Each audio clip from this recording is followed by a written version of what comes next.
well-being of all people. Amen.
It's always good to have our doctors of the day here, and we greatly appreciate all these physicians who come down here and volunteer their time and take a moment out of their day to see about us and see about any of the needs that might be going on here in the Capitol.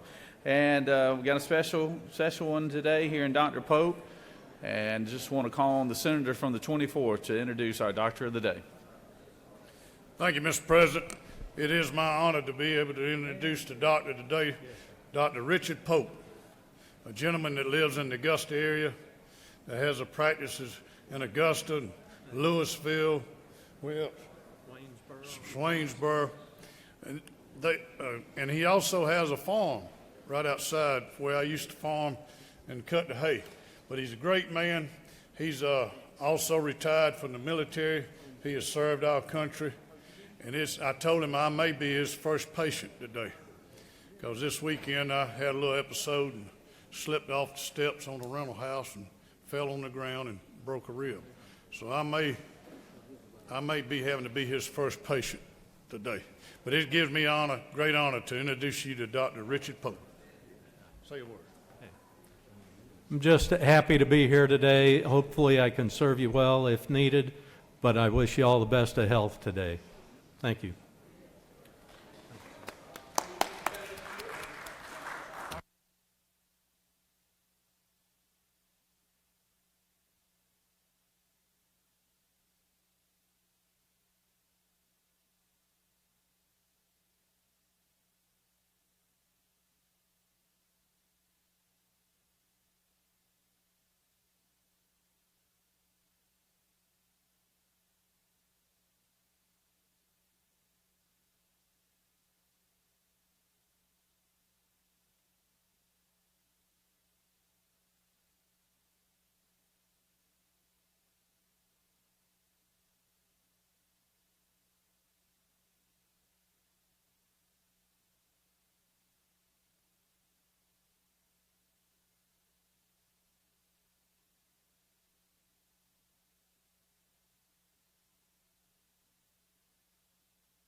Are there any unanimous consents? Chair hears none. Does any senator wish to rise on a point of personal privilege? I recognize the senator from the 22nd, the man from Augusta, Georgia. All eyes will be on Augusta here in about another month. Thank you, Mr. President. I was just bringing everyone's attention to the fact that you have the Session Survival Kit, basically a crossover survival kit given to us by Augusta University, which is also our flagship medical college here in Georgia. And of course, it was fitting that our doctor of the day is also from Augusta. So I was just bringing everybody's attention that if you get hunger pains or anything of that nature, you have a crossover survival kit sponsored by Augusta University. And with that, Mr. President, I yield the will. Thank you.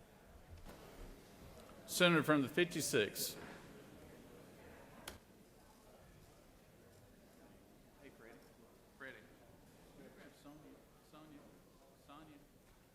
Grab Sonia. Behind you. Sonia. Thank you, Mr. President. Once again last night, peaceful protests turned into riots. At the new Atlanta Public Safety Training Center location, a group of people came out seemingly to peacefully protest, then changed their clothes and began to riot. This time, though, most all of them lived in Georgia. This cannot stand. This is not a Republican nor Democrat issue, and I certainly hope to see my friends who represent the other party coming up and condemning these heinous actions, these direct attacks on our police and on the property that is meant to do the one thing that everybody agrees we need to do, which is more training for our police, our fire, our EMS, and our 911. Let's come together as a body and support our law enforcement and end this foolishness. Thank you, Mr. President, and I yield the well.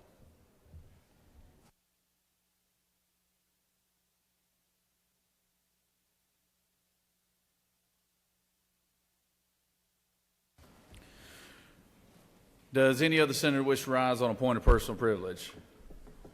Wow. Nobody. Senator from the 39th. Good morning. Thank you, Mr. President. Good morning, colleagues. As you just heard, last night, of course, protesters were arrested after throwing large rocks, bricks, Molotov cocktails, and fireworks at police officers. They then went on to set and destroy construction equipment. It was a violent attack, once again, at the proposed public safety training facility here in Atlanta. Our law enforcement agencies, of course, did their job and worked together in coordination with other agencies to secure the location, and were able to arrest and detain the people who were responsible. This is not the first time that this has happened, and I won't take today to enumerate and speak to all of the untruths about this facility, but I am standing up to say that the public training facility will be built. I'm 100% for the right to protest, but I am against the violent protesting that we have seen time and time again at this location. So let me be clear. I have said it before and I will say it again. We do need to hold police accountable. We need to also make sure that we resource and train our public safety officials. These things are not mutually exclusive. The police facility helps us move the needle forward in accomplishing the proper training and those resources that the officers need. It should be the voice of this chamber to not stand for violence and work together to accomplish both things. With that, I yield the well. Thank you. Thank you, Senator. Senator from the 44th, would you like to rise on a point of personal privilege?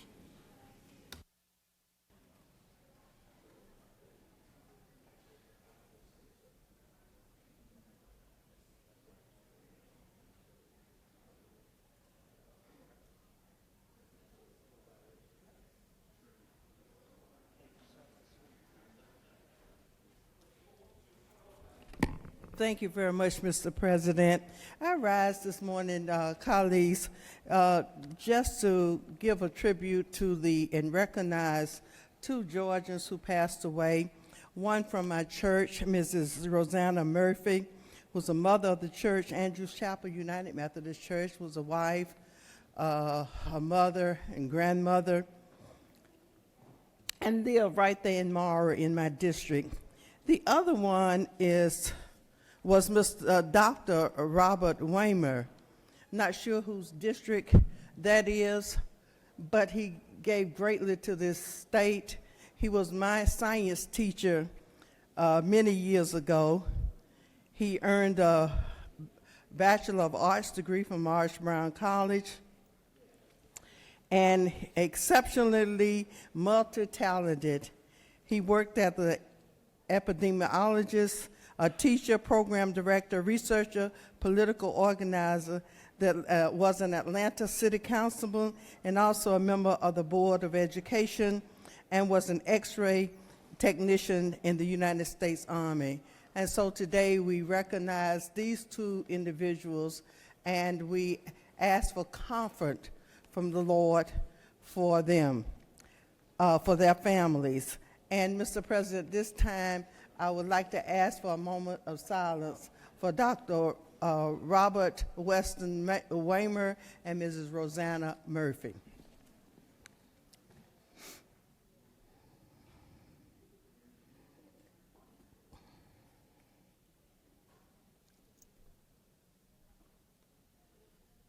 Senator requested a moment of silence.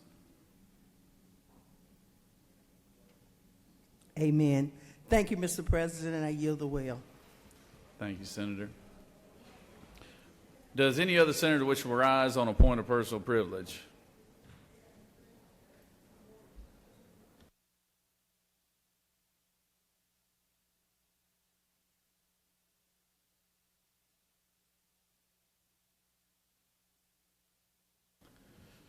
Any motions to withdraw or commit?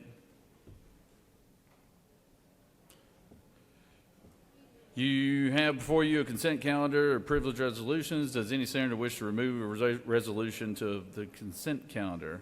Is there objection to the adoption of the resolutions on the consent calendar? Chair hears none of the resolutions on the consent calendar are adopted.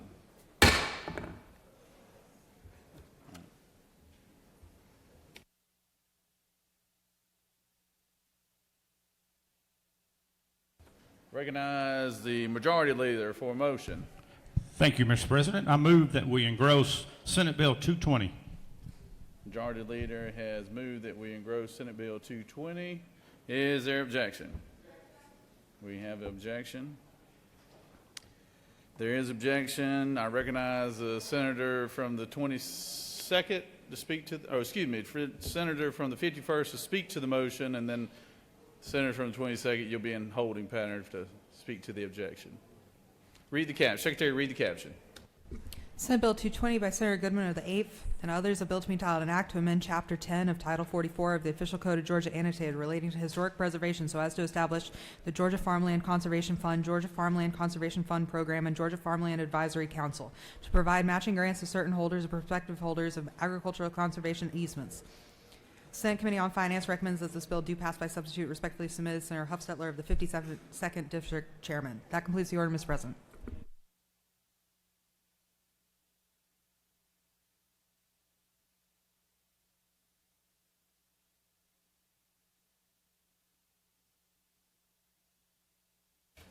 The majority leader will speak to the motion.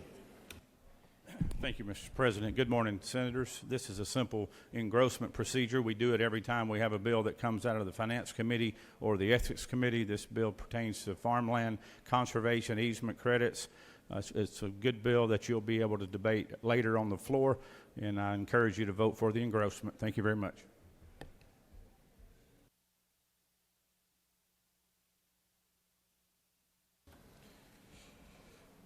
Recognize the senator. Oh, you waive? Okay. Does any other senator wish to speak for or against the motion? Chair hearing none. All those in favor of the motion to engross, vote yea. Opposed, nay. Secretary will unlock the machine.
On the motion, the yeas are 31 and the nays are 23. This motion has prevailed, and Senate Bill 222 is engrossed.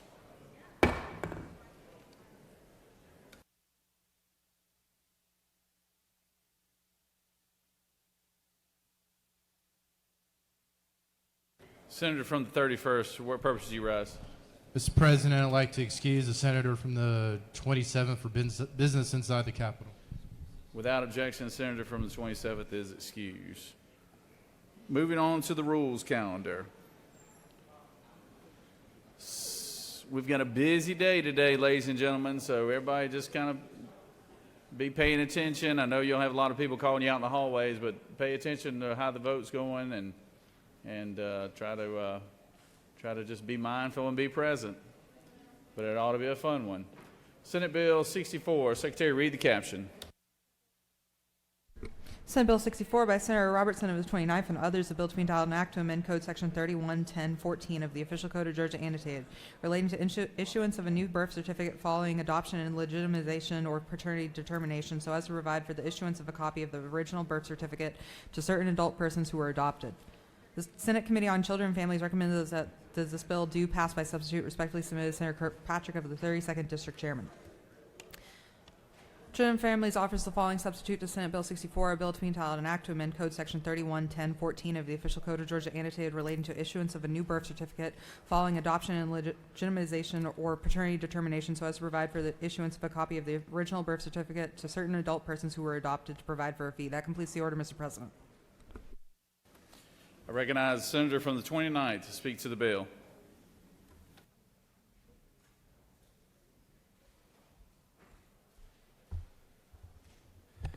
Thank you, Mr. President.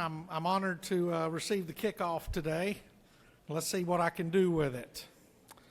Colleagues, SB 64 is truly a simple piece of legislation. As we run for office, we have the opportunity to tell everybody who we are, where we came from, what we stand for, and all of the things that are important to us. And the reason we do that is because we know who we are. We have an identity. I have a birth certificate and a Bible up in my office that's my birth certificate from October 6, 1962. I also have my parents' marriage license in that same Bible. My wife does a lot of work, and I know in the 1600s where my relatives lived in Scotland. And my wife knows where in Mexico her grandparents immigrated from. And those things are very important. We may not think they are, but they are. And all of you know my history when it comes to foster care and adoption and other things and these important opportunities. All this bill does is give an individual, when they're adopted and they turn 18 years old, the opportunity to do what anybody in this chamber can do, and that's to go down to the health department and get a copy of their birth certificate. That's all this bill does. Today, if they had to go down there and get it, there'd be a long process, there'd be thousands of dollars, and there'd be an attorney involved. All I want to do is give people the same opportunity that all of us have in knowing who they are. And with that, Mr. President, I'll yield for any questions. You do have one question. Senator from the 28th, you wish to rise for a question? Thank you, Mr. President. Senator, do you yield? I absolutely yield for the rules, Chair. Senator, you mentioned your relatives from Scotland in the 1600s. Is it not true that they passed those shoes down to you?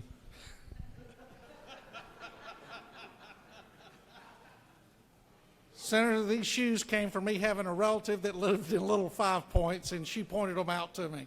But they were handed to me by a relative, yes. With that, Mr. President, I yield the well. You had no more questions, Senator. Does any other senator wish to speak for or against the measure? Chair hears none. Is there objection to the previous question being ordered? Chair hears none. The previous question is ordered. The question is on the adoption of the committee substitute. Is there objection to the adoption of committee substitute? Hearing none, the committee substitute is adopted. Is there objection to agreeing to the report of the committee which is favorable to the passage of the bill? Chair hears none. The report of the committee is agreed to. Is there objection to the main question being ordered? Chair hears none. The main question is ordered. The question is on the passage of the bill by substitute. All those in favor will vote yea. Opposed, nay. Secretary will lock the machine.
On the passage of the bill, the yeas are 54, the nays are 0. This bill, having received the requisite constitutional majority, is therefore passed by substitute.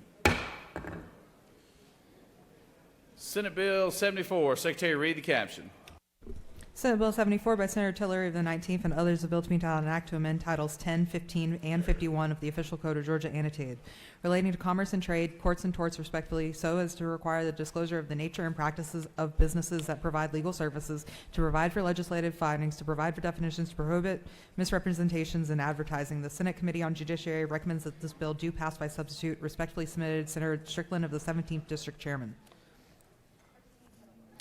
Judiciary offers the following substitute to Senate Bill 74, a bill to be entitled an act to amend titles 10, 15, and 51 of the official code of Georgia annotated, relating to commerce and trade, courts and torts respectively, so as to require the disclosure of the nature and practices of businesses that provide legal services, to provide for legislative findings, to provide for definitions, to prohibit misrepresentations in advertising. Senator Strickland of 17th offers the following amendment, Amendment 1, to amend Senate Bill 74 by adding on line 17 the word "it" after the word "if" and before the word "concerns." That completes the order, Mr. President.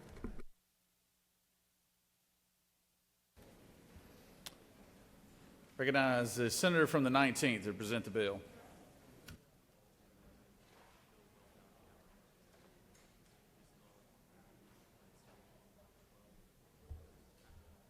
Thank you, Mr. President, members of the Senate. Senate Bill 74 is a tort reform bill that I think everybody can feel comfortable voting for. It starts with just what we think ought to be the law anyway, that if you say something, you're being honest about it. And in lawyer advertising, as you may have seen attorney advertising here lately, the Supreme Court does allow a certain amount of puffery. You can say you're the best. You can say things like that. But when puffery reaches the level of falsity, we think it causes an issue with public policy. And I think that that's what's happened in our state as a whole. I think it's begun to shift how we view our court system, and it's begun to shift out what we think about the seriousness of crimes and giving us a opinion about numbers that didn't exist beforehand. So what Senate Bill 74 tries to do is just say, hey, you got to tell the truth when you're advertising. If you want to walk through Section 2, I can tell you it says first, if you can't hold yourself out to be someone who practices law, if you don't. And to do so would be illegal. If you move into Section 4, though, it says you can't mislead the public to induce them into entering into a legal contract with you. The meat, though, really is on line 112. No duly licensed attorney shall solicit in any media by any misleading statement concerning legal services or concerning any circumstances or matter of fact connected with the performance of those legal services. Basically, it's saying if you're going to hold out that and make people think irrationally that you are the best of the best and you can return millions served, that you better be able to back it up. And if you can't, then you potentially are open to suit. First by the Attorney General, who can bring an action. But we know that in our court system and in our Attorney General system that they're often very busy. So it allows for a private right of action to be brought, for a class to be created, so that folks can use the 7th Amendment to protect their right in our state constitution and in the law. Mr. President, if there are no questions, I'll yield the well, and thank you for allowing me to present to you Senate Bill 74. You do have a couple questions, Senator. Senator from the 29th, do you wish to speak? Thank you, Mr. President. Does the Senator yield? Yes, sir. Senator, on line 43, it references, just prior to that, references Code Section 15, Title 15, I guess. Criminal law. Use the word legal services there. Would your bill prohibit businesses that aren't the offices of attorneys from using that terminology in their title or description of their services? It would. If you're not holding yourself out to be if you're not a lawyer, you can't use the term legal services. So if a process server has Senator, continue to yield? Yes, sir. If you're a process server and you subcontract to attorneys to handle the service of documents from their offices, and on your business card or on your sign out front, if you put ABC Legal Services and then underneath it Notary Public and these other things you do, would you be in violation of this law? I think you would. And also, that's process service, not legal services. So I do think there's a terminology change that we need to make sure, again, how even us very well-educated people can get flipped around with that terminology. What those people are actually serving is process. They're not serving legal services. Senator Yield for a final question. Yes, sir. The process server, are they serving legal documents for the courts? Yes, sir. Okay, so you think that would be a bright line then between process service and legal service? I do. I'm trying to create as bright a line as we can in a world that we know we're having to deal with U.S. Supreme Court precedents already concerning puffery, to make it as clear as possible that, hey, if you're going to hold yourself out to do something that the public values as a service, you need to make sure you're accurate about it. Would this, final question, and I promise, would this impact individuals currently having that title in their name? I do not know.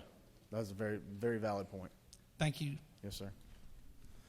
Thank you, Mr. President. If there are no further questions. Senator, you're welcome to yield the well anytime you want, as you well know, but you do have one other question. All right, I'll try one more, see if it straightens that out. All right. Senator from the 14th. Thank you, Mr. President. Senator Yield? Yes, sir. Senator, is it not true that with this final but totally essential piece of tort reform legislation, that Georgia will finally clean up the last vestiges of its judicial hellhole and become finally a judicial heaven? Well, thank you, Senator. If that's the way, if that gets your yes vote and you wish to believe that way, that's fine. Thank you, Senator. I yield the well. Senators yielded the well. Does any other senator wish to speak for or against the measure? Chair hears none. The previous question is ordered. Questions on the adoption of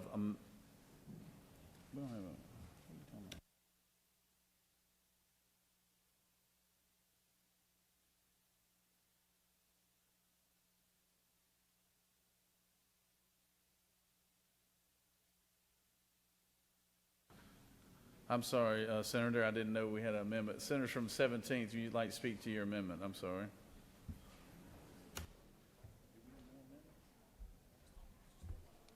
Thank you, Mr. President. The senator from the 19th is no longer on the Judiciary Committee. If he was, he probably would have caught this. We missed this. On line 17 of the bill, we left out the word "it." It just says "if concerns." This is really concerning that we missed this. Make sure that we fix it, and I'm happy to answer any questions anybody has.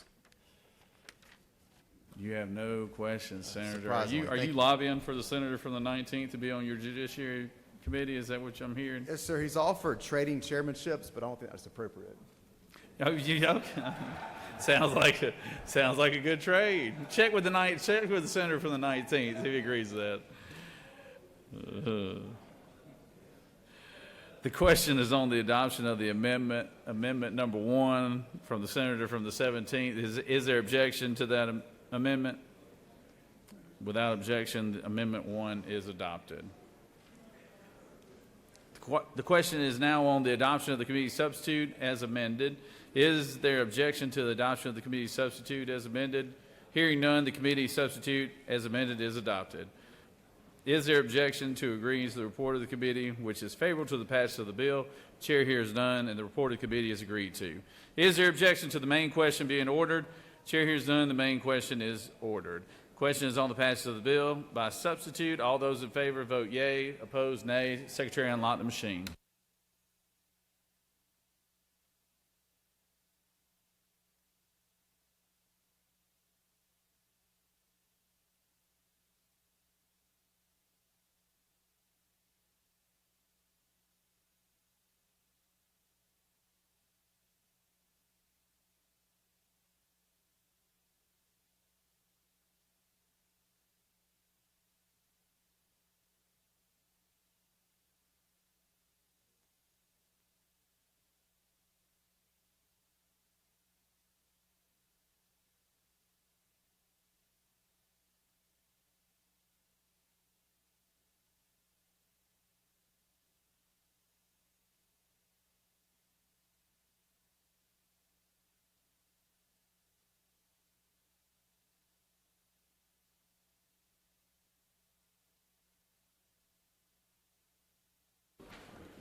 On the passage of the bill, the yeas are 54, the nays are 1. This bill, having received the requisite constitutional majority, is therefore passed by substitute.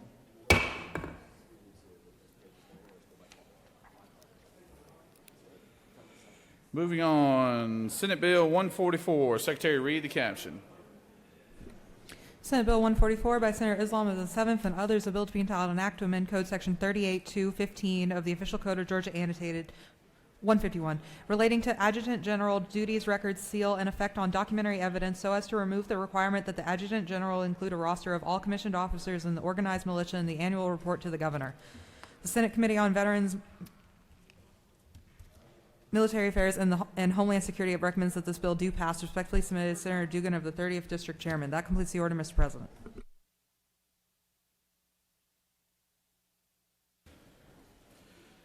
You know, I was trying to fly through these bills here, but I just realized that the senator from the 7th, this is your first bill. Yeah, it's your first bill. So, you know, I was very good friends with the last senator from the 7th. And you're a little taller than he is, but he was pretty good. He's pretty good at passing bills. So, legislation. I recognize the senator from the 7th. Speak to the bill.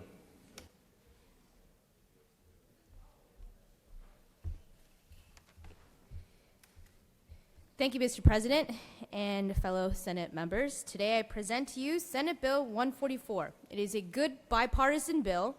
It's a very simple bill. It will protect our troops and save taxpayer money. Senate Bill 144 will eliminate the requirement of the Georgia National Guard to publish the names of all commissioned officers of the Georgia National Guard in their annual report to the governor. Eliminating this requirement will enhance personal security for our officers.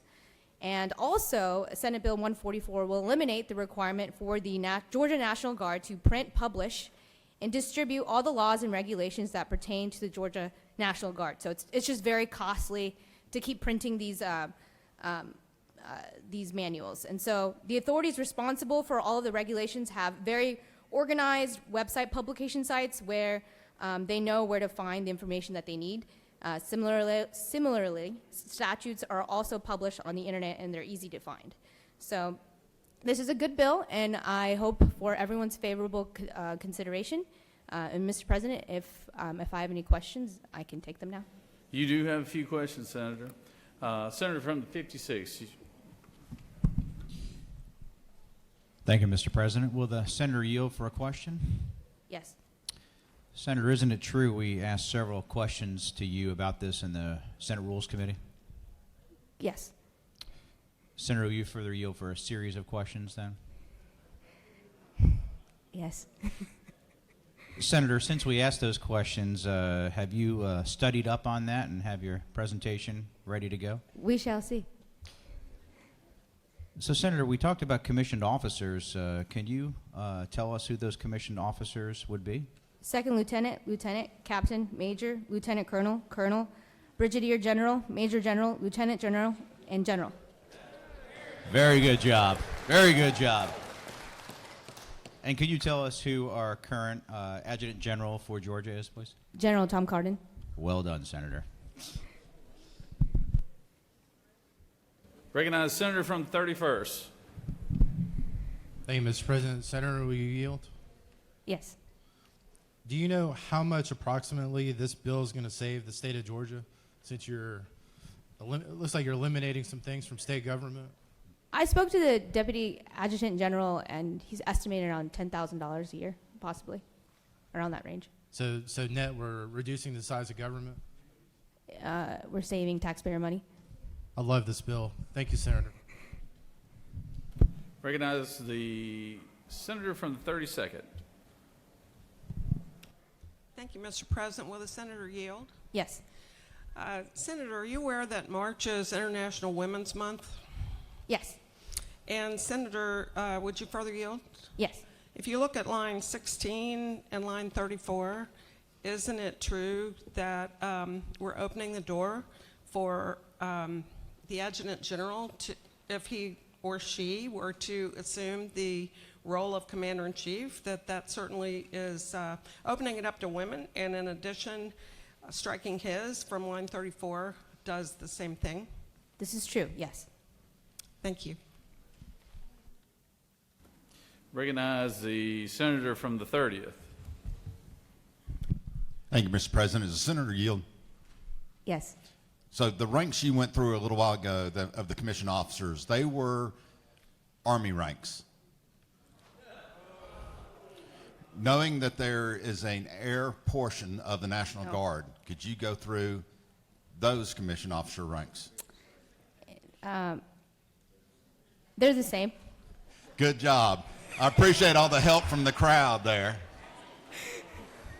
One more question, Senator, if you'll yield. Yes. There are 3 different portions of the Georgia National Guard. Can you tell me what 3 those are? I know Army, Air, and the Georgia State Defense Force, is that what you were yes, saying? and the Georgia State Defense Force. Thank you, Senator. I have no further questions. I appreciate you enlightening us on this bill. All right. If there are no further questions, Mr. President, I will. Whoa, Senator. You got one more question. Senator from the 33rd. Thank you, Mr. President. Does Senator yield? Yes. I was looking at your haircut and the haircut from the senator from the 30th. I'm trying to figure out where you're Army, Air Force, Navy, or Marines. Oh, wait, what?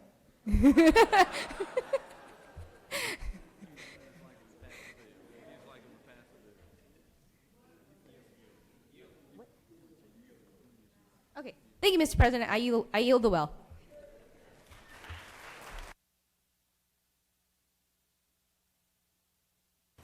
Good job, Senator. Good job, Senator. Does any other senator wish to speak for or against the measure? Chair hears none. Is there objection to the previous question being ordered? Chair hears none. The previous question is ordered. Is there objection to agreeing to the report of the committee which is favorable to the passage of the bill? Chair hears none. The report of the committee is agreed to. Is there objection to the main question being ordered? Chair hears none. The main question is ordered. The question is on the passage of the bill. All those in favor vote yea. Opposed, nay. Secretary will unlock the machine.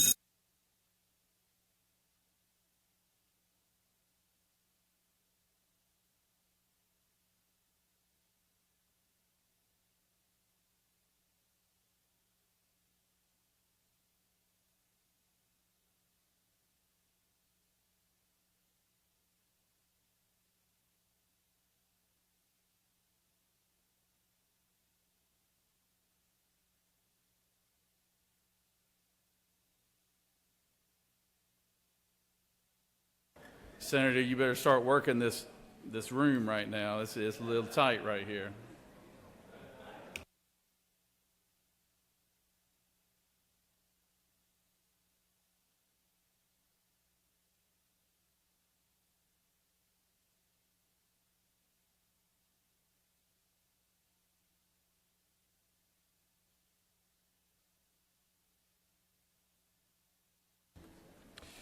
On the passage of the bill, the yeses are 55, the nays are 1. This bill, having received the requisite constitutional majority, is therefore passed. Congratulations, Senator. Secretary will read the caption for Senate Bill 155.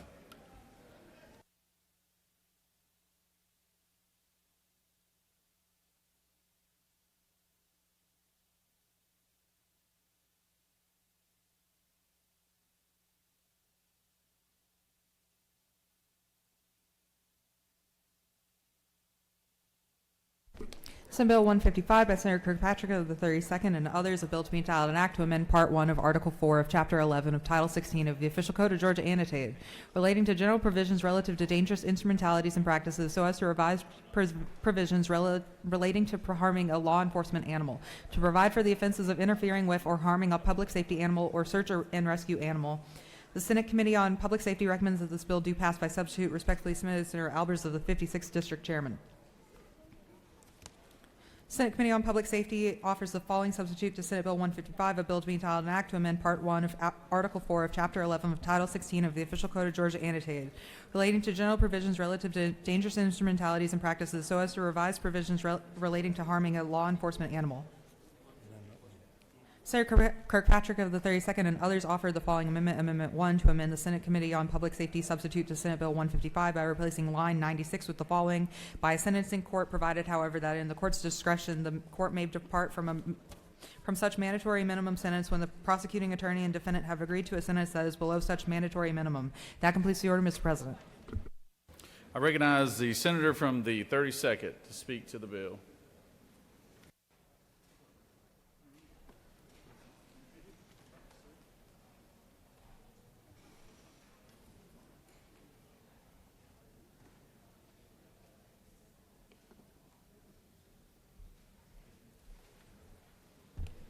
Thank you, Mr. President. Georgia has a long history of protecting public safety animals dating back to 1983. This section of the law was amended in 2015 with the passage of Tanya's Law, arising out of the death of Canine Tanya in Walker County, shot and killed in the line of duty. Since 2015, canines are being used for an increasing number of tasks, most recently electronic detection of cell phones in correctional institutions, and also electronic surveillance dogs used in child pornography cases, over and above the traditional search and rescue functions. The intent of Tanya's Law was good, but by creating 4 different levels of harm, there's been confusion between 2 of the sections of the law by judges and juries. This bill does 3 things. First, it simplifies the definition of public safety animal and search and rescue animal. Second, it simplifies the offenses to eliminate the ambiguity in the current law into 3. Interfering with a public safety or search and rescue animal, which is a misdemeanor, harming those animals, a high and aggravated misdemeanor, and aggravated harming, which is a felony punishable by 2 to 10 years. I do have an amendment for this section. And thirdly, the bill also requires restitution, including vet bills, retraining, or replacement. Our canine dogs cost about $20,000 due to their specialized training, and horses even more. I've been working with the Prosecuting Attorneys Council on this bill, and I have an amendment that provides that with an agreement between the prosecutor and the defense, the sentence can be lowered below 2 years. This bill should make the law protecting these important team members simpler and easier to administer in the court system. I'm happy to answer questions. I would ask for your favorable consideration of the bill and the amendment.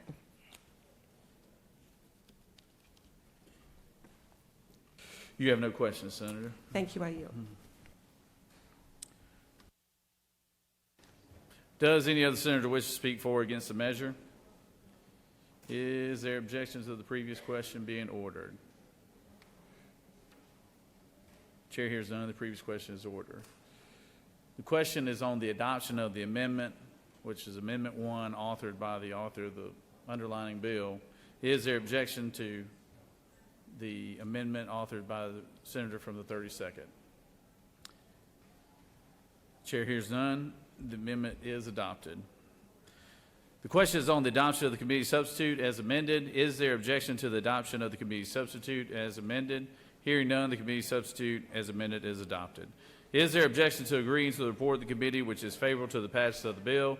Chair hears none. The report of the committee is agreed to. Is there objection to the main question being ordered? Chair hears none. The main question is ordered. Question is on the passage of the bill by substitute. All those in favor will vote yea. Opposed, nay. Secretary, unlock the machine.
On the passage of the bills, the yeas are 41 and the nays are 14. This bill, having received the constitutional majority, is therefore passed by substitute.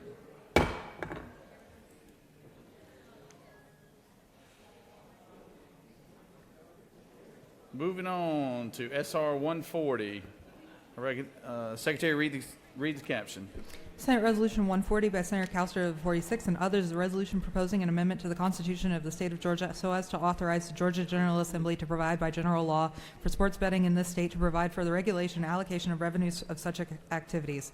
The Senate Committee on Regulated Industries and Utilities recommends that this resolution do pass by committee substitute. Respectfully submitted, Senator Cowster of the 46th District Chairman.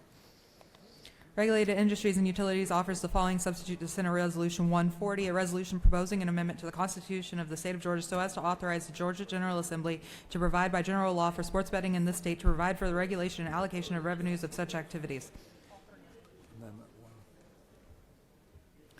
Senator Lucas of the 26th and others offer the following amendment. Amendment 1 to amend the substitute to Senate Resolution 140 by replacing lines 85 through 87 with the following. E1, the first $250,000 in proceeds derived from the taxation of the sports betting activities provided for in subparagraph D of this paragraph shall be appropriated by the General Assembly as provided by law to the Georgia Sports Hall of Fame Authority for the maintenance, support, and advancement of the Georgia Sports Hall of Fame. That completes the order, Mr. President. I recognize the senator from the 46th to speak to the measure.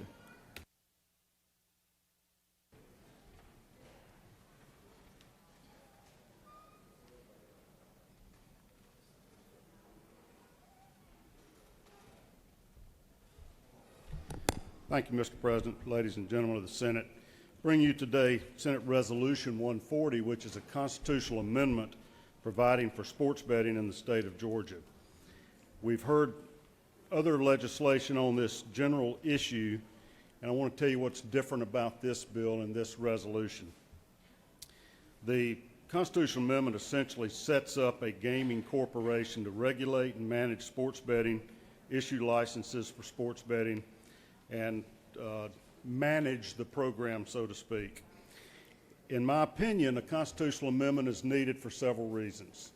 Currently, under Georgia law, we prohibit by our Constitution casino gambling and pari-mutuel betting.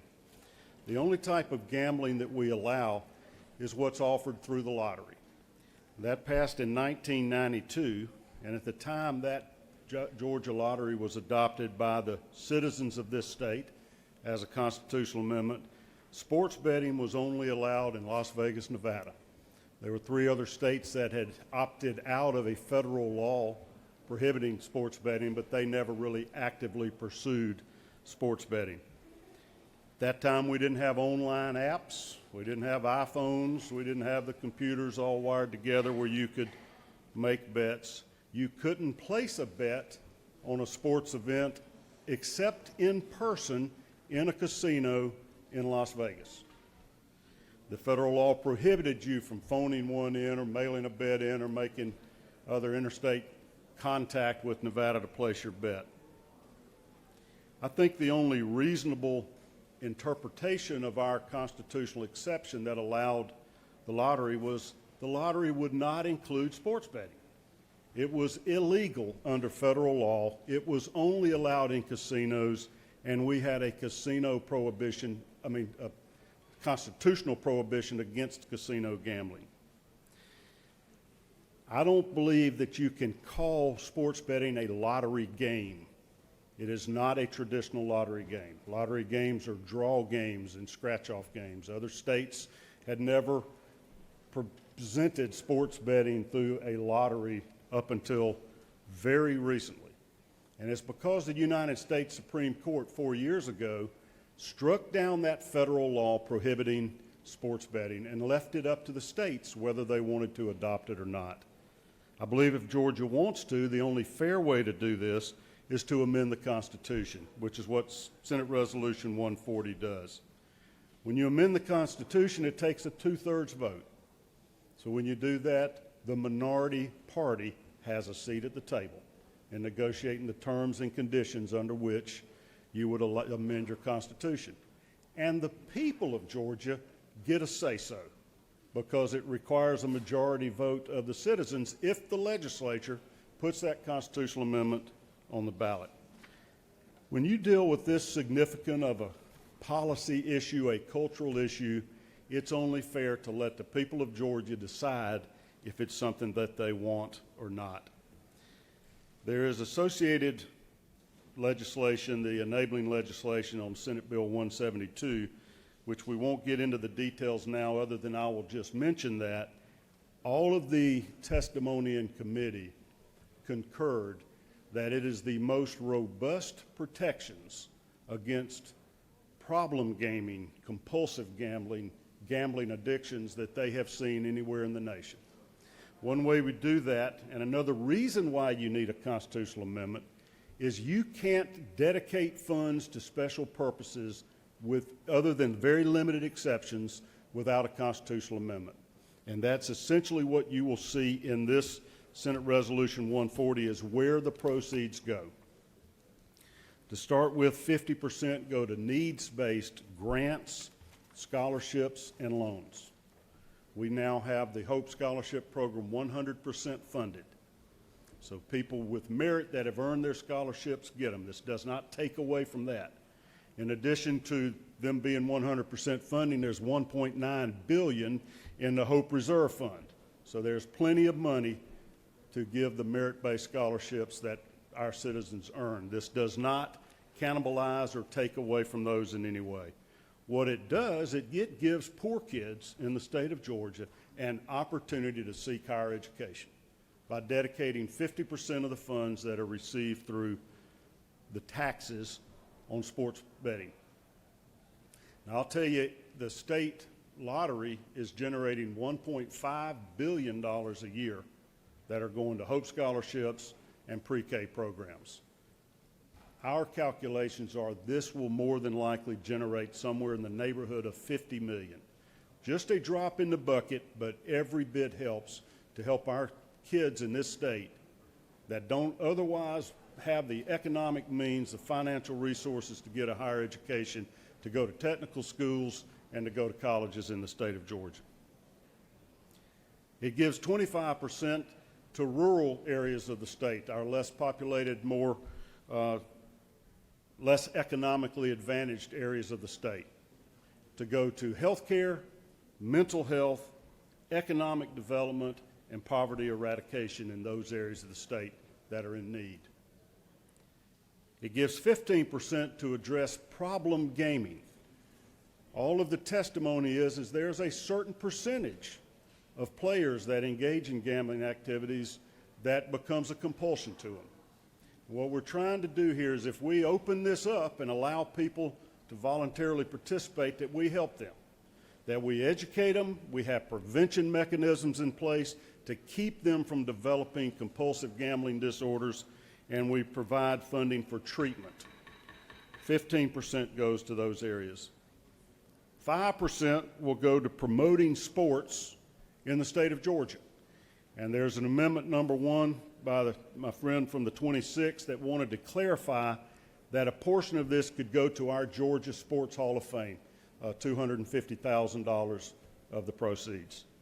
The remainder of that 5% would go to promoting both statewide, national, regional, or even international sporting events here in the state of Georgia.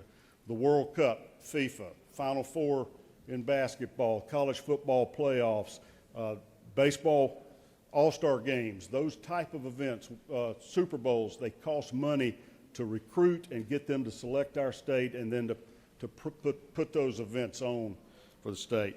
And then finally, 5% for innovational educational programs as we learn more about online learning and other innovational techniques to teach our kids that will go to that, leave us some flexibility for those purposes. So essentially 55% of the money goes to education, 15% for treating and preventing compulsive gaming, 25% to rural economic development, healthcare, mental health in those areas, and then the 5% for promoting sports events. This also sets up a ability for the lottery itself to have a license and to participate in sports betting. Not going around the end here doing an end run, calling it a lottery game. Call it what it is, sports betting. If our lottery wants to participate in it, they are entitled to a license to do it. If they do, whatever money the lottery earns or gets from sports betting, 20% goes to taxes to be divided, as I just said, and the other 80% still goes to Hope Scholarship and pre-K programs. I'll save any other discussion for the enabling legislation unless you have questions now, and Mr. President, I'll yield the well if there are no questions. I do support the First Amendment number 1. You do have a question. Senator from the 36, do you wish to rise for a question? Thank you, Mr. President. So, Senator Yield. I yield. Senator, isn't it true that many states are ahead of Georgia in having a needs-based scholarship program? Isn't that the case?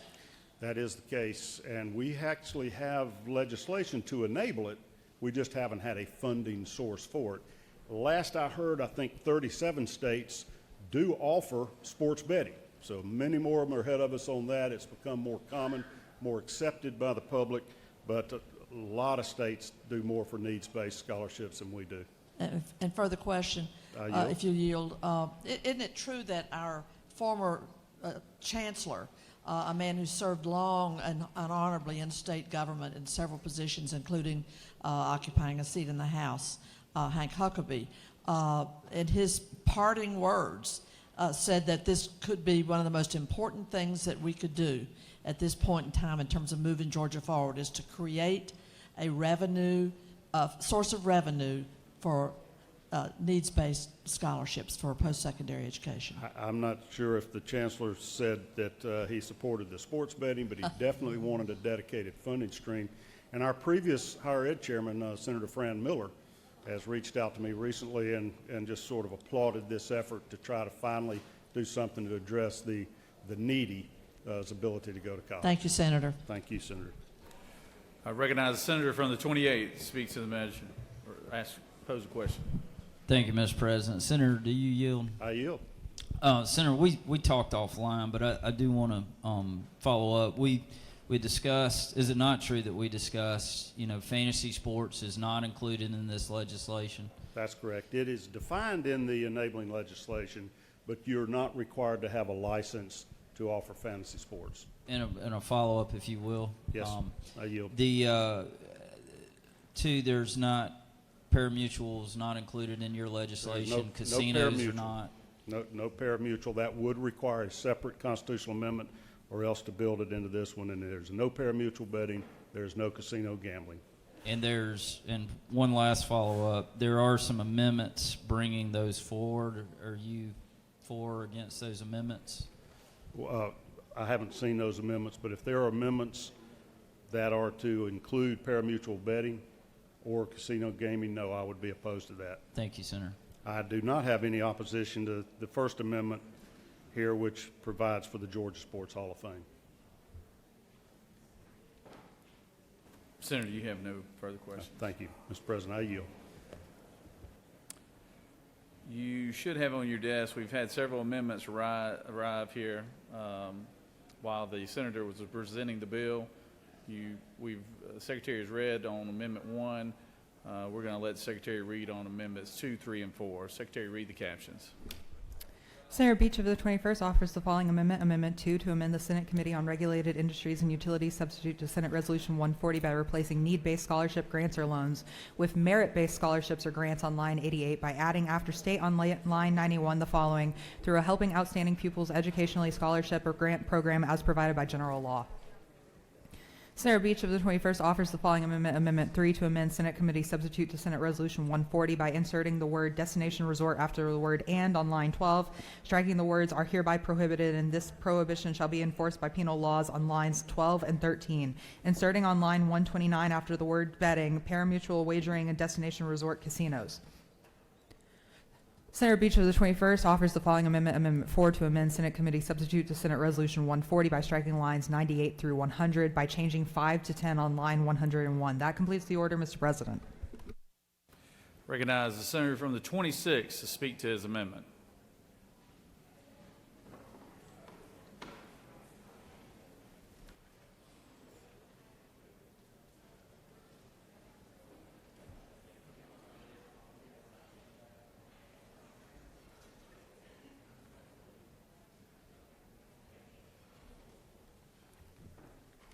Thank you, Mr. President.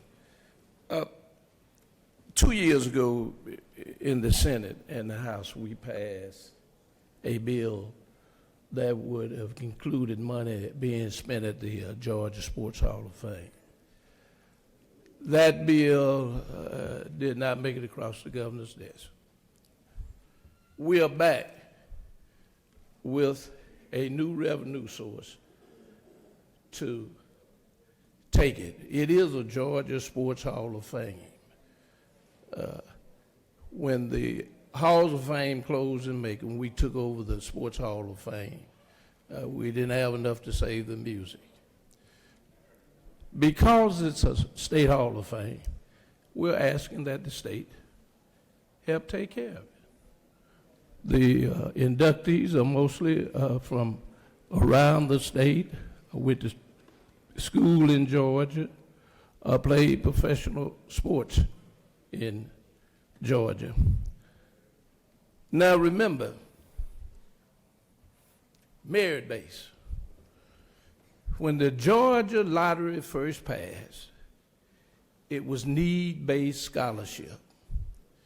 It got to be such a popular program, it went to merit base. Now you remember when we ended up and the regents put in a increase in tuition, and we were paying everything out of the Hope, all of it, your fees and everything, and we had to come back and kind of change it a little bit because they said that we would not have enough money to pay. Well, ladies and gentlemen, let me say this to you. The Georgia lottery is bigger than the state budget. It has more money than the state budget. And it can now do the merit scholarships. What we've tried to do is to try to bring those folks who want to go, are enthusiastic about going to school, but just need a little help. And that's all it does. And so I would ask you to vote against any other amendment to this bill. We worked on this bill day and night. We had discussions. And a lot of times they weren't friendly, but we got through it. And so what we have is something that we in this body work together on to bring before this body. So I would ask you to support the bill and the Lucas, Kyles, and Kennedy amendment and defeat all other amendments. Senator has yielded the well. I want to recognize the senator from the 21st to speak to his amendments. He has amendments 2, 3, and 4. Senator from the 21st.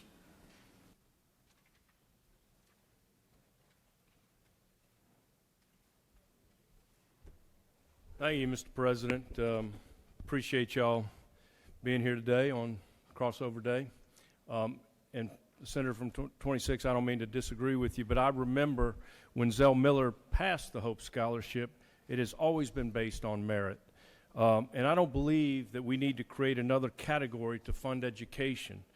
The governor is fully funding Hope. This will add more money to Hope. And if Hope is fully funded, I don't see the need for needs-based. If you have a B average, you qualify. We don't want to lower the standards to C average. If you qualify with a B average and you have the merit, we reward the best and brightest. And no one in this chamber can argue the Hope Scholarship has been wildly successful. Other states have tried to copy it to no avail, and we have done such great work with it. It's hard to get in the University of Georgia. It has raised our standards of our universities, and it's kept our best and brightest here. By fully funding Hope, again, there will be no reason for a new category of needs-based scholarships. If you have a B average, you'll get your education paid for. So let's continue to fully fund the Hope and reward our students who are performing in the classroom. That's Amendment 2. On Amendment 3, that is an amendment to allow pari-mutuel wagering and casino resorts, destination resorts. I have been consistent for 10 years that we need to let the voters and trust the voters to vote on all gaming issues. you know, if we're going to go to them with sports betting, we should go with them with all of it. Even the senator from the 46 has said sports betting creates 5 jobs. It's all done through this mobile app, whereas horse racing and casinos create thousands of jobs, both construction and long-term. So let's trust the voters and let them vote on all gaming issues. That's amendment number 3. Amendment number 4, I don't believe we need to fund billionaire sports teams and to promote sports. That's why I have struck lines 98 through 100 and added on line 101 to go from 5 to 10%. I want to fund more education for the senator from the 28th and his innovation educational program. So I want to fund that, not fund sports teams to go promote sports. We don't need to be doing that. So that's why I've struck that. Mr. President, that's my 3 amendments, and if there are no questions, I'll yield the will. You do have a couple questions, Yeah. Senator. Senator from the 42nd, do you wish to rise? I do. Thank you, Mr. President. Will the senator yield? Yes. Senator, would you acknowledge that we have heard many times from the business community that we have a sort of skilled workforce shortage? And so that's part A. Part B would be, even if we did not, would you acknowledge that it would be advantageous to Georgia and our economic development to have a workforce that is skilled up even higher than our workforce is now? Listen, we need to have a skilled workforce. We got the best technical college system. We have 17 categories where we will pay for technical colleges, and I believe you only have to have a C average for that. But I do not want to lower the standards of the Hope Scholarship from a B to a C. I want to reward success, and I think that's what we need to continue to do. And if we fully fund Hope, there is no need for a needs-based category. Follow-up question, Yes. if you'll yield. People qualify for Hope, starting out at, let's say age 18, 17. Is it your contention that, as of that tender age, if you have a C, we should sort of write you off entirely for state funding for higher ed? Asking that because we all know these folks are young, and there are plenty of former C students who become some of the most successful people in business. I don't disagree with you, but I would tell you this: you have a chance to get the Hope back if you get back after 30 hours and get a B average if you did make a mistake. I will tell you, my daughter, for example, she had a lot of pressure on her to keep a B average because I wanted to have the Hope Scholarship when she was at the University of Georgia. So I don't think we should reward C average students. We need to hold our standards high and reward the best and brightest. Well, so you and I just fundamentally disagree on that. Thank you. Recognize the senator from the 26th.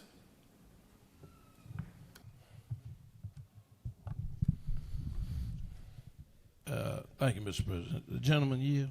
Yes. Gentlemen, you stated something from the well. I was here when we passed the lottery. Okay. I was not. The lottery was need-based. Okay. That's what Governor Miller talked about. Isn't it true that after it became so popular that it ended up going merit-based?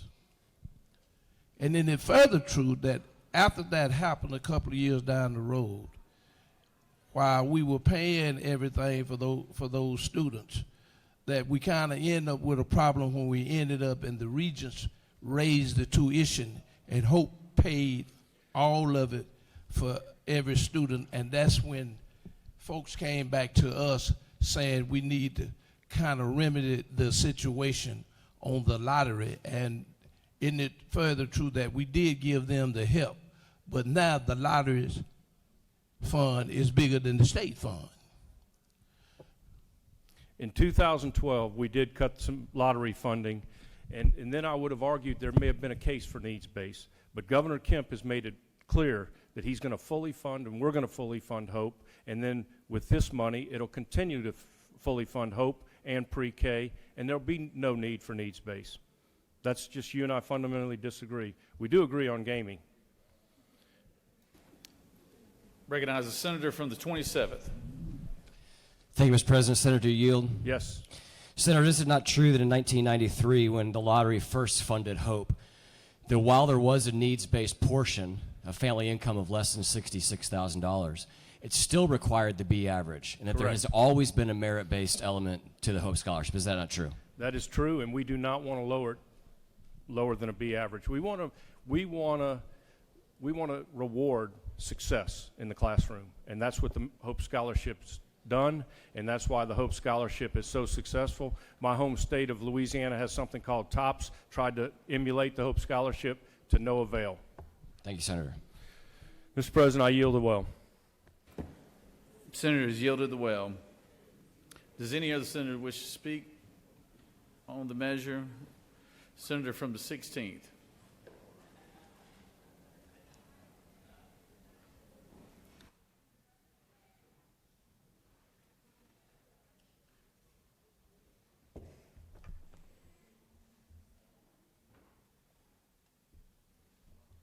Thank you, Mr. President. I appreciate it. I think it's interesting that we, of course, we voted against part of our gambling and horse racing and things of that nature, but now we're going to put it on a constitutional amendment. And I think that's very interesting because here's the issue. Our citizens will see a constitutional amendment on a ballot, and what they are doing, they are believing this, that we have approved this, and that we are wanting their approval on it. But the sad thing about it is that they don't have the information that you and I have been able to have at all the meetings and all the stuff that's gone on, and we're going to put this on for them to vote on. I find it interesting we're the #1 state. We have surpluses, and that's good. I find it interesting that it's going to be a constitutional amendment to the people, but I think there's some issues. What if we put abolishing the state income tax to the people on the constitutional amendment? What would happen? I think we have to be very careful when we put things out to understand the consequences of what happens there. When we look at sports gambling, there's an addiction issue that's talked about. There's a lot of good things that we see from it, but there's also a lot of issues that are addiction. Even this is that, according, and if y'all remember, I handed out the Illinois Law Review to you to read through. It's interesting is that the addiction rate, even among minorities, are double what it is among Caucasians. Even Jesse Jackson in his Chicago speech on Martin Luther King Day called gambling the new chains of slavery. Youth and kids exposed to gambling are already showing double those of gambling addiction percentage rates and what's going on.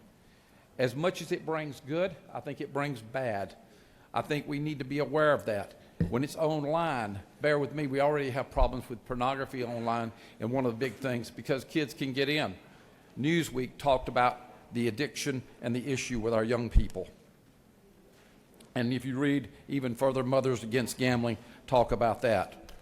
I think it's interesting that we put this as a constitutional amendment, and I think it's one of the things that our people need to know, the negative as well as the positive, and there's no way for the voters to know what you and I know and what we've been able to know in the hearings and the things that have been done.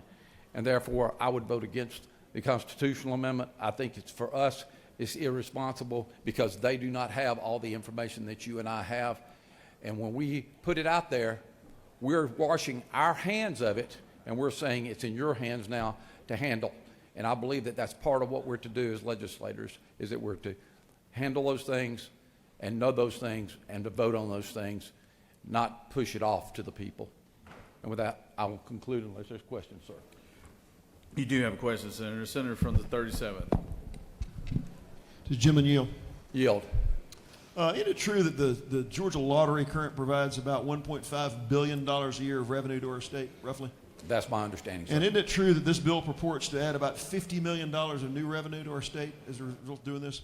So when compared to the Georgia Lottery, this is maybe a 3% increase in revenues. This is a very small, quote-unquote, positive impact. Isn't that true? That would be true, sir. For changing our Constitution to allow sports betting. Now, if members are here trying to weigh out the cost of the benefits, we recognize, appreciate the discussion in the past about the addictive power of gambling. I have, isn't it true, a son whose college roommate was an 18-year-old young man who is deeply addicted debilitatingly addicted to sports betting from living in another state.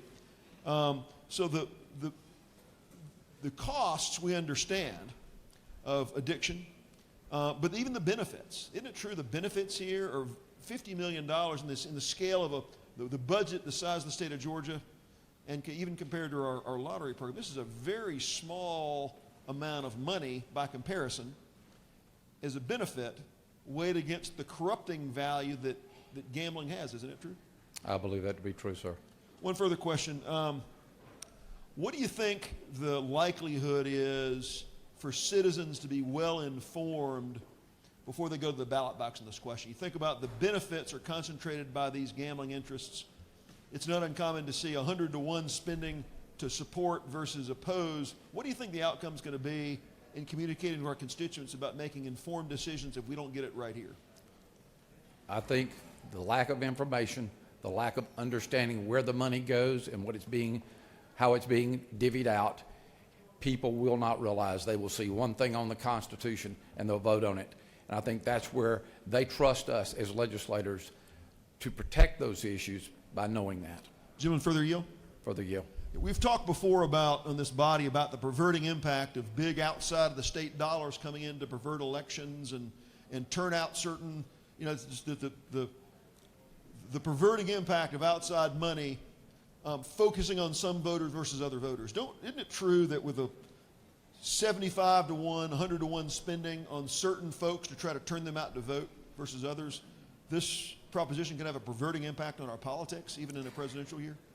I think the senator knows what he's talking about. So, Senator, my question to you is, if those conditions are as we've discussed, isn't a no vote on Senate Resolution 140 a wise decision? I believe it would be a wise decision to vote no. Senator has yielded the well. Does any other senator wish to speak for or against the measure? Want to close debate?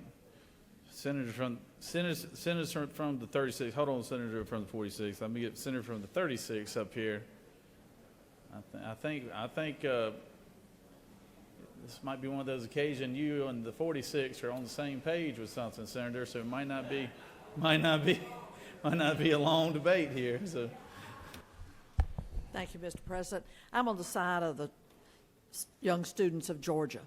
We need means-based funds. This bill puts that in place. And I will say to you, the chancellor of our great university system called out every time he spoke in public, the biggest thing you could do for Georgia's future, he said, is create a means-based scholarship. I hear from the high school counselors who work with young people who are seeking post-secondary education, and they come down and they say there needs to be needs-based scholarship money. And I don't demean the child, the young student, who hasn't achieved the standards that we set for hope. I, too, like the senator from Senator from Macon, I, too, was here when we passed the very first legislation to create the Hope Scholarship, and it has been a mammoth success. Kudos to the vision of Governor Zell Miller. And it did start, it capped in the income of families that were eligible. So to somehow send and 37 states have means-based scholarships. It means that a family has needs, financial needs. They cannot send their child for post-secondary education without some help. That's what this is accomplished in this bill. So I would vehemently oppose Amendment number 2 and I urge you to think about the families and their children who need, based on need, can use some scholarship help. That's why Amendment 2 would undermine a fundamental direction that this state needs to go in. I will yield a well, seeing no questions. Thank you, Mr. President. You have no questions. Thank you, Senator. Is there objection for the previous question being ordered? Chair hears none. And I'll call on the author and the senator from the 46 to close debate.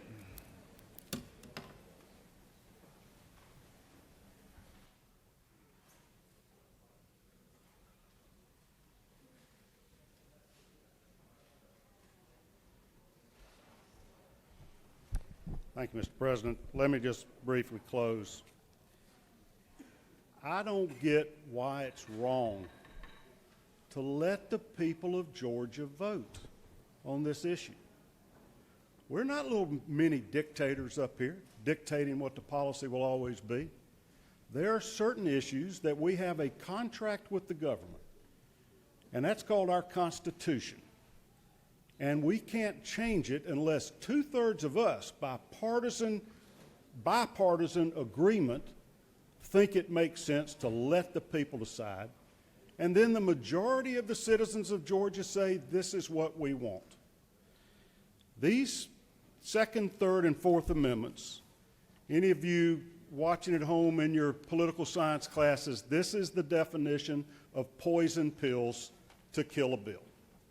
In this case, a constitutional amendment. In order to get two-thirds votes, we have to have bipartisan agreement that this is an issue that we should let the people of Georgia speak on. Now, we know that our Hope Scholarship Program is 100% funded this year. And we know that we have $1.9 billion in reserves for Hope. More than an entire year, more than twice what the law requires them to keep in reserves.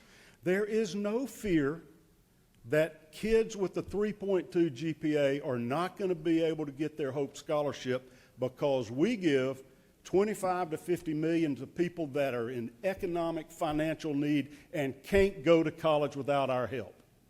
Now, we worry about our workforce, and we talk about workforce development, and what do we spend more than half of the money this state budget has? Education, to get our people, our kids, able to provide for themselves and their families. And some of them don't have a 3-point GPA. 3.2 GPA, whatever it takes. But that doesn't mean they can't go to technical school or can't go to college. We're not changing admissions requirements here. We're just saying for the kids that can't afford, white kids, African American kids, Asian kids, Hispanic kids, Georgian kids who don't have enough money to get a college education, we're giving them a hand up. Now, my party sometimes gets accused of being a bunch of angry white men, racist, homophobic people. We're not. There's room to help all needy kids in this state to get a college education, to get a technical school degree, to be able to get off the welfare rolls, get off of public assistance, and take care of themselves and their families. This is the easiest, most direct way to do it. Amendment 2, it destroys that ability. It says no needs-based. We don't want to help you poor kids. We only want the little smart kids to be able to go to college on a government dime. Number 3, allows pari-mutuel betting and casino gambling. There's not going to be two-thirds of this body that agrees with that. It's a poison pill to kill this bill. Their day may come. This state may think it's okay for pari-mutuel betting, for horse racing. I'm a fan of horse racing. But we already know the Speaker of the House has announced in the newspaper not the year for horse racing or casinos. So why would you put this in here? Either to make it fail in this body or to guarantee the defeat of any other forms of gambling this year. Number 4, takes the money away from the sports teams in the city of Atlanta. That's who got this bill started this year. The Metro Atlanta Chamber over in the House is to give licenses to the sports team to get this done so we can promote sports, get FIFA, get the college football playoff.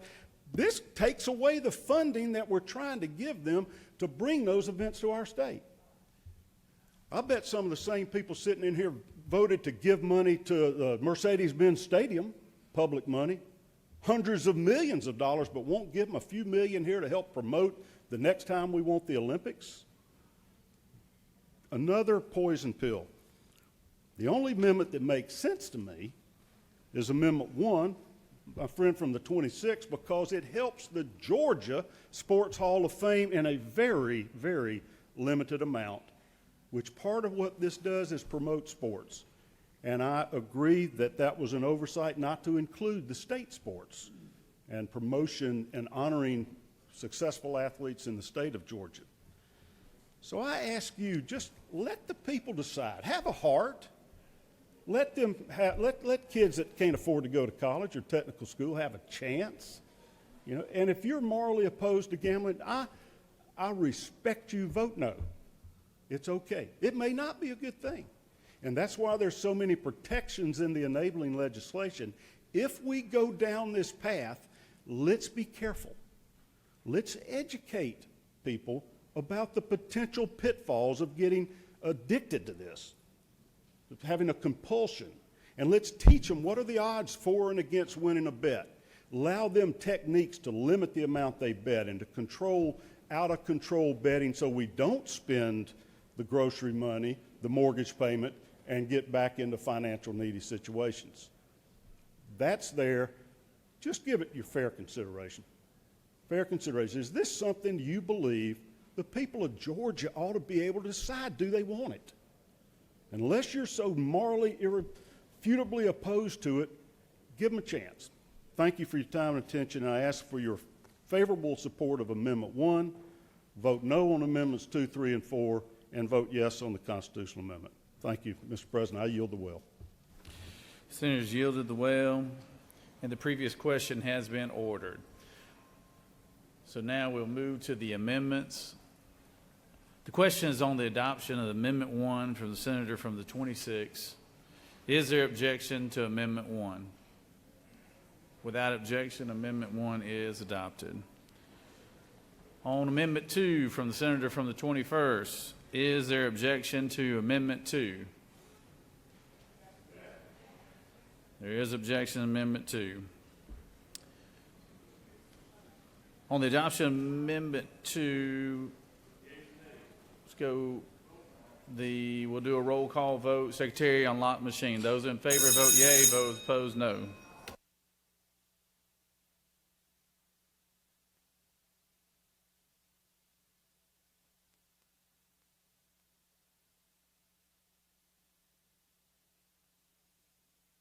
Senator from the second, for what purpose do you rise? Parliamentary inquiry, Mr. President. State your inquiry. Mr. President, is it not true that I didn't have a B average, but I had a thank you, Jesus average graduating high school?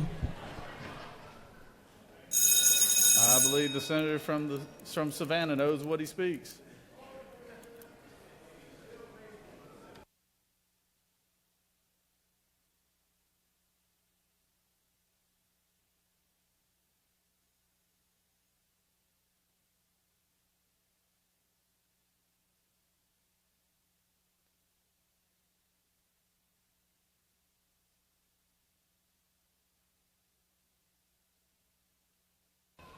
On the adoption of the amendment, the yeas are 12 and the nays are 44, and this amendment has failed. On amendment number 3, authored by the senator from the 21st, is there objection to amendment number 3? We have objection to amendment number 3. All those in favor of amendment number 3 signify by voting yes. All those opposed, no. Secretary, unlock the machine.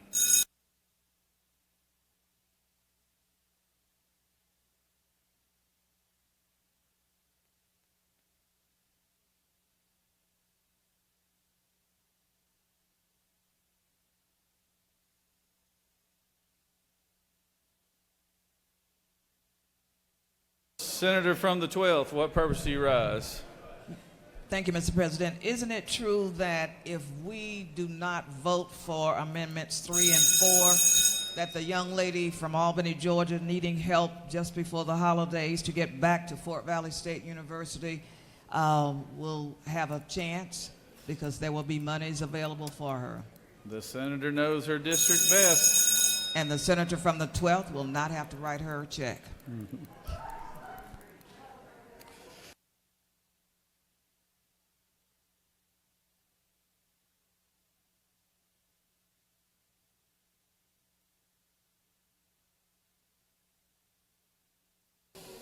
On the adoption of amendment, the yeas are 4 and the nays are 52, and this amendment has failed.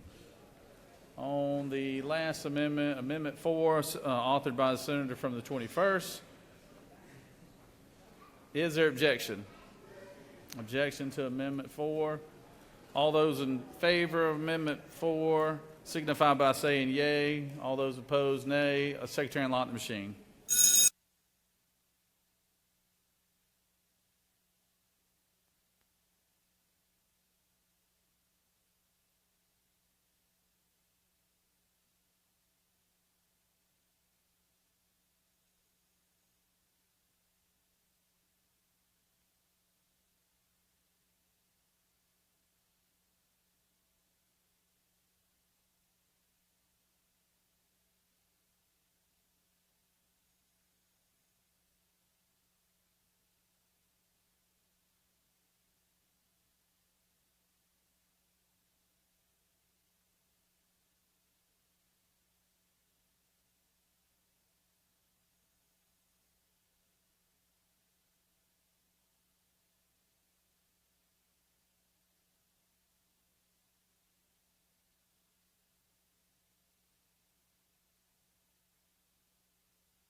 On the adoption of the amendment, the yeas are 9 and the nays are 47, and this amendment has failed.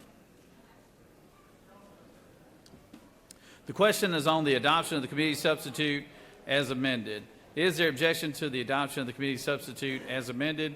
Hearing none, the committee substitute as amended is adopted. Is there objection to agreeing to the report of the committee which is favorable to the adoption of the resolution? Chair hears none. The report of the committee is agreed to. Is there objection to the main question being ordered? Chair hears none. The main question is ordered. The question is on the adoption of the resolution by substitute. All those in favor of the resolution will vote yea. Opposed, nay. Secretary, unlock the machine.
On the adoption resolution by substitute, the yeas are 30 and the nays are 26. This resolution, having not received the 2/3 amount needed as for the constitutional majority, has therefore failed.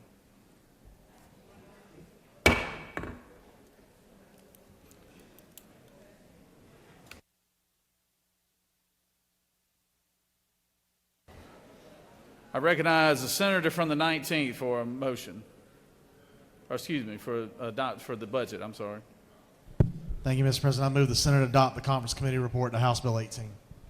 Senator from the 19th has moved that the Senate adopt the Conference Committee on HB 18. Secretary, read the caption.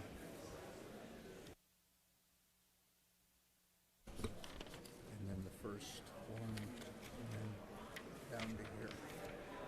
Just start reading here.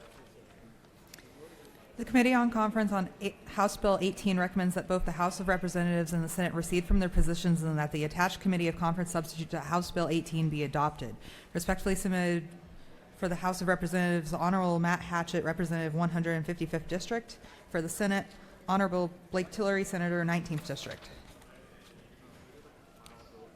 Conference Committee, a bill to be entitled an act to amend an act making and providing appropriations for the state fiscal year beginning July 1st, 2022 and ending July 30th, 2023, known as the General Appropriations Act, Act number 865.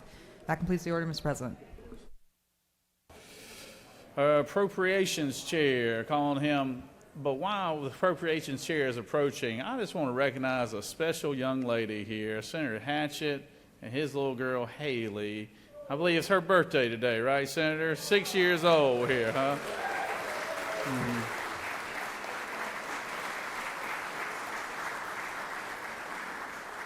Senator has his lovely wife, Ashley, here with him today, and they've got 4 beautiful little girls, and I'm going to pray for you every day, 4 little girls. So thank y'all for being here. Senator from the 19th, the well is yours.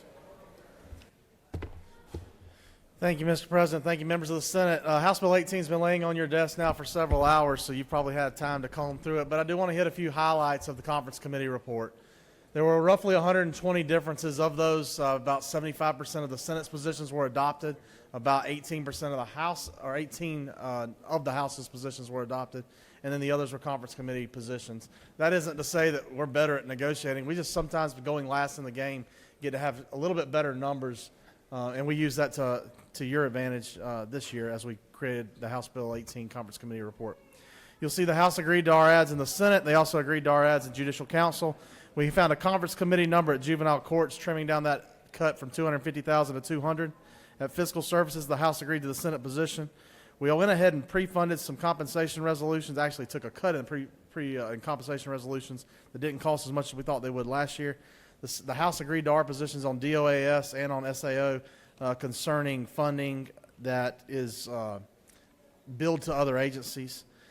The House also took the Senate's position at GTA, moving back the PSERS funds to the Georgia Technology Authority, as was originally proposed by the governor. You'll also see that we were able to take and make some changes in the Department of Agriculture to plus up that department for some salaries and cost of living increases that were seen in the HB 911 budget passed last year. We were also able to provide funding for the Poultry Diagnostic Center, Veterinary Diagnostic Center in Athens, including emergency response equipment and a robotic arm that will help make their jobs more efficient. In DBHDD, the House agreed with the Senate's position concerning carving out respite care. We have found that if you can keep those families, if we can provide respite care to families who are keeping children with emotional needs, that they're able to stay there longer, and this is cost savings to the state over time. Yes, sir. Oh, sorry. And by segregating out those funds, we're able to make sure they're used for respite purposes. The Department of Community Affairs, we're able to help them with a website that many of you mentioned that your counties and cities are going to look for funding opportunities. We hope we can help improve that. We did take out some monies in One Georgia that were originally allocated to Georgia Tech, but do not fret. That provides a match for $65 million in federal funds there. We moved it into the Board of Regents. At DHS, the House insisted we add back certain dollars for Medicaid, and we did that. At Department of Corrections, we were able to insist on the Senate's position, adding over $65 million for safety, not only outside the gates, but inside the prisons as well. In the Department of Economic Development, we agreed with the governor on the funding of REBA projects. We were able to claw back some funds that we allocated in 2022 concerning a project from the former senator from the 53rd. Department of Education, we did fully fund the QBE numbers as recommended by the governor. And in the state health benefit plan, we were able to find a compromise number with the House to slow the roll-in for non-certified employees costs concerning state health benefit plan dollars, the move from $945 to $1,580. We found a $50 million medium there, and that will roll in over 2 years rather than over the 3 years the House had originally proposed. In the employees' retirement system, you'll see $26,750,000 added to provide a one-time $500 check to state retirees. And in the governor's office of emergency management, we were able to plus up some dollars there concerning gang-related activities and homeland security and cybersecurity. At DHS, the House agreed with the Senate additions for updates for the SNAP cards, as well as the $10 million we have provided for out-of-home care to help provide alternative housing for youth with complex needs. We also included $100,000 for counsel and aging for grandparent-led families, but we moved that to the correct line item. The House thought that where we put it was not the correct place, and so we moved it over to Elder and Community Living Services. At GBI, there's some plus-ups again concerning gang databases, and you'll also see some plus-ups for the Criminal Justice Coordinating Council related to the Crime Victims Emergency Fund, sexual assault centers, and domestic violence centers across our state. The House agreed with the Senate's adds at the Department of Labor concerning much-needed repairs and renovations at their facilities, as well as employee recruitment and retention at the Department of Law. At the Department of Natural Resources, the House had a few more adds that they wanted to make at state parks and outdoor recreation areas, and the Senate adopted them. We also provided $150,000 to Southwest Georgia to help them battle the Cuban bulrush, which is an invasive species that's taken over Lake Bagby and other areas of Southwest Georgia.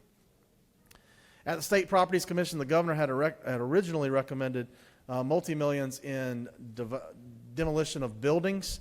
The House and the Senate decided to reduce that number slightly, but we did add $5 million back for demolition of facilities at USG buildings, and we can discuss that offline as to why we thought that was appropriate. We did include ads as well at the Public Health and at the Public Defender's Office. At the Public Defender's Office, and took back our monies that we had paid previously for the Department of Public Health concerning the Georgia Coordinating Center that was originally located at Grady. In public safety, excuse me, the Senate did fund many of the increases that were asked for from our Department of Public Safety, and at our Public Service Commission, the Senate combed back some of the ads to recognize they were only one quarter rather than a full year. At the Board of Regents, this is probably where we made the most moves. The Senate did eventually agree to the House and Governor's position of $105 million for a records system at the Medical College of Georgia. But we also requested a whole lot of other things in the Regents budget in FY24 be moved to cash in the FY23. We pulled back some funding at the Gateway Building and Infrastructure at the Georgia Gwinnett College in Lawrenceville, the Science and Ag Hill modernization at the University of Georgia, the military leadership expansion at the University of North Georgia, as well as various technological improvements and equipment improvements at TCSG and USG. The largest dollar, though, was a $19 million expenditure that we pulled out of the 24 and moved into the 23 concerning Ogeechee Tech. Many of you sitting out there might have glossed over at that and wonder, why did we do that? Well, there's a reason. The reason is I think the FY23 amended budget will be easier, as we've talked about before, than the FY24 budget. And if we can take and move cap space now, whether it be bond cap space or cash, into 24 and pay for those things in 23 rather than using $24 to do so, we put ourselves at a leg up to be able to manage what many would say is it looks like a national slowdown on the horizon. While we do think that Georgia will do better than the nation as a whole, we would be foolish to not acknowledge that consumer confidence seems to be slipping, and that usually would lead us into a slowdown economically. Last and certainly not least, I want to point out what we were able to do at the Veterans Administration, the Veterans Department. For many, many years, the senator from the 1st and the senator from the 3rd, among others, have fought for mental health funding, including the senator from the 15th, mental health funding for our veterans' families. With the help of the Lieutenant Governor, we were able to include $750,000 for a facility to be located in Liberty County at this time. Our hope would be that this can spread statewide through the future, and that there are matching private funds to meet that investment. I want to tell you thank you so much again for allowing me to work on House Bill 18 on our amended budget. As you know, it's not something that I'd get to do by myself. It takes a team. I appreciate the help of all of our subcommittee chairs who helped develop this list and were integrally involved throughout the process, as well as the two conferees, the senator from the 18th and the senator from the 51st, for their help on this one. That being said, none of this could be done without our staff. I know they're listening back in the Senate Budget Office now. The reason they're listening over there and not listening here is because, as you may know, Wednesday and Thursday we have to go ahead and start meeting on the FY24 budget. The budget process does not stop, and they're rolling through that already.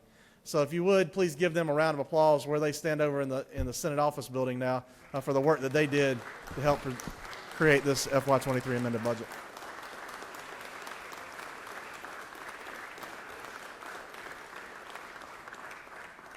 I know they appreciate that, and I definitely appreciate you doing that as well. So, Mr. President, if there are no questions, I'll yield the well and recommend that the Senate vote in favor of House Bill 18, the conference committee report to the FY23 budget. You have no questions, Senator, but I want to congratulate you on a job well done, and your staff a job well done. Great work, and I always know we got the upper hand over here at the upper chamber with the senator from the 19th leading the way. So give him a round of applause, ladies and gentlemen.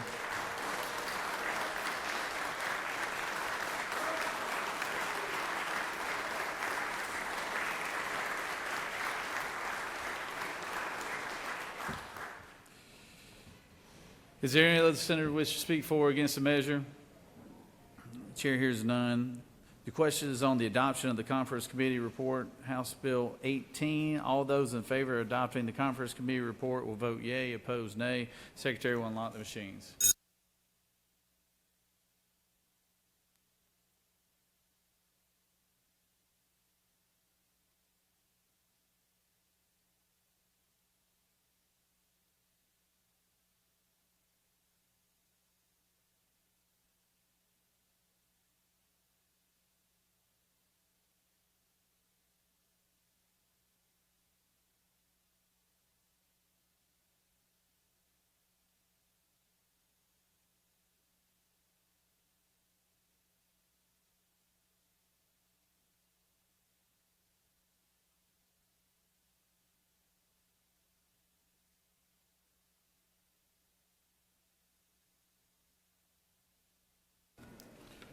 Just so y'all know, we're going to take up one more bill after this one, and then we'll break for lunch. But just one more bill after this one. So.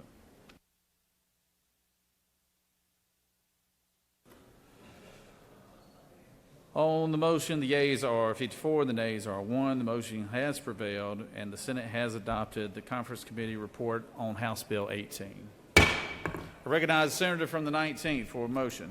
Thank you, Mr. President. I move that the Senate order House Bill 18 immediately transmitted to the governor. The senator has made the motion that House Bill 18 immediately be transmitted to the governors. Is there objection?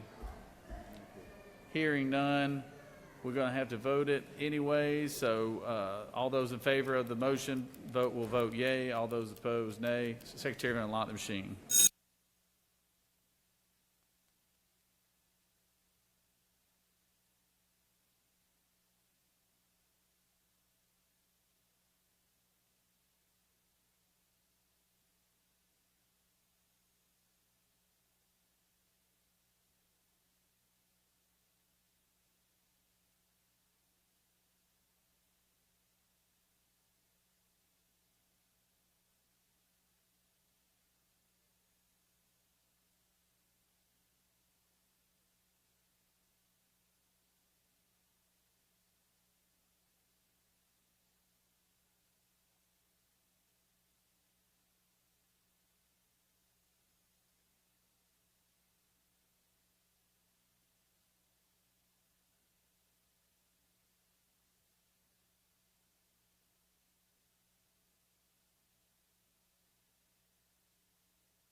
On the senator's motion, the yeas are 56 and the nays are 0, and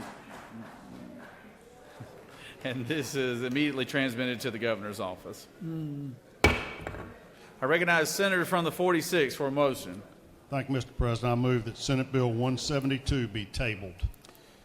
The senator has requested that Senate Bill 172 be tabled. Secretary, read the caption. Senate Bill 172 by Senator Cowsert of the 46 and others, a bill to be entitled an act to amend Title 50 of the Official Code of Georgia annotated relating to state government so as to authorize and provide for the regulation and taxation of sports betting in this state. Regulated Industries and Utilities offers the following substitute to Senate Bill 172, a bill to be entitled an act to amend Title 50 of the Official Code of Georgia annotated relating to state government so as to authorize and provide for the regulation and taxation of sports betting in this state. That completes the order, Mr. President. The senator has made a motion. Is there objection to the motion of tabling Senate Bill 172? Without objection, that 172 is tabled. Now, moving on to down the calendar, Senate Bill 193. Secretary, read the caption.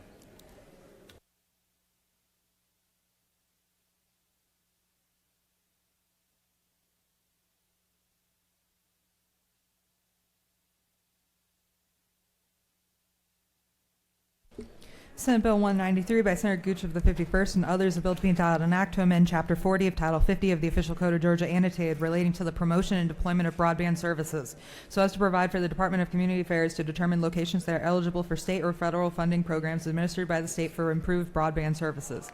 The Senate Committee on Regulated Industries and Utilities recommends that this bill do pass by committee substitute. Respectfully submitted, Senator Cowser of the 46th District Chairman.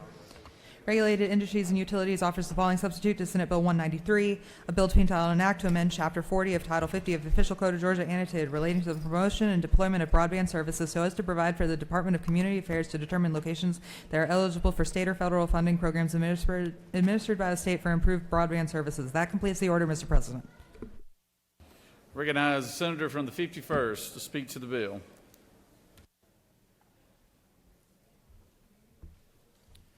Thank you very much, Mr. President. Senators, this bill is so easy that you should have very little trouble passing it, hitting the green button, and then we'll go into lunch. So is that a deal? All right, this deals with the broadband deployment that we've been working on for many, many years. Some of you freshmen that are here didn't have the background on this, but we've been working on broadband deployment for the past 6 years now. One of the bills that we passed 3 or 4 years ago was Senate Bill 402 that dealt with mapping. And the mapping requirement for the Department of Community Affairs and Georgia Department of Technology Authority basically went out and looked for the served and unserved and the underserved and the served areas of the state where broadband was adequate, and it dealt with speeds of 25 megabits per second. And so this bill puts us in line with what the federal requirements are for the federal fundings that are coming in from the ARPA funds and from the BEAD funds. There's billions of dollars being allocated throughout the country. We're going to receive hundreds of millions of other dollars in the near future for more broadband deployment. And so the federal grant programs require us to adjust our language and our laws to coincide with what their requirements are, and that's what this bill does. It protects private data. If we use third-party consultants, the third-party consultants are prohibited from sharing the private data of the internet providers. This bill has been worked on for the last 6 months by the Georgia Technology Authority and the Department of Community Affairs, all the internet providers in the state, and we have full consensus from all parties involved to support the bill. So therefore, I will stop explaining the bill and ask for your favorable consideration of SB 193. Happy to take questions. You have no questions, Thank Senator. you very much. Does any other senator wish to speak for or against the measure? Chair hears none. Is there objection to the previous question being ordered? Chair hears none. The previous question is ordered. The question is on the adoption of the committee substitute. Is there objection to the adoption of the committee substitute? Hearing none, the committee substitute is adopted. Is there objection to agreeing to the report of the committee which is favorable to the passage of the bill? Chair hears none. The report of the committee is agreed to. Is there objection to the main question being ordered? Chair hears none. The main question is ordered. Question is on the passage of the bill by substitute. All those in favor of the bill vote yea. Opposed, nay. Secretary will unlock the machine.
On the passage of the bill, the yeas are 56 and nays are 0, and this bill having received the requisite constitutional majority is therefore passed by substitute.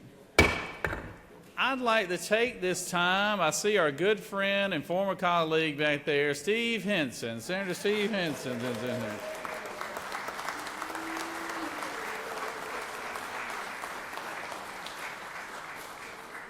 It is so good to see Steve. Always good to see some of our past colleagues come and visit the chamber here. Okay, we are going to, it's about 12:30. obviously still have a lot of bills on the calendar, but we're going to stand at ease right now and break for lunch. I know the Pro Tem has lunch provided for all the members here, and we will try to reconvene around 1:30. So break for an hour lunch, reconvene around 1:30. So stand at ease.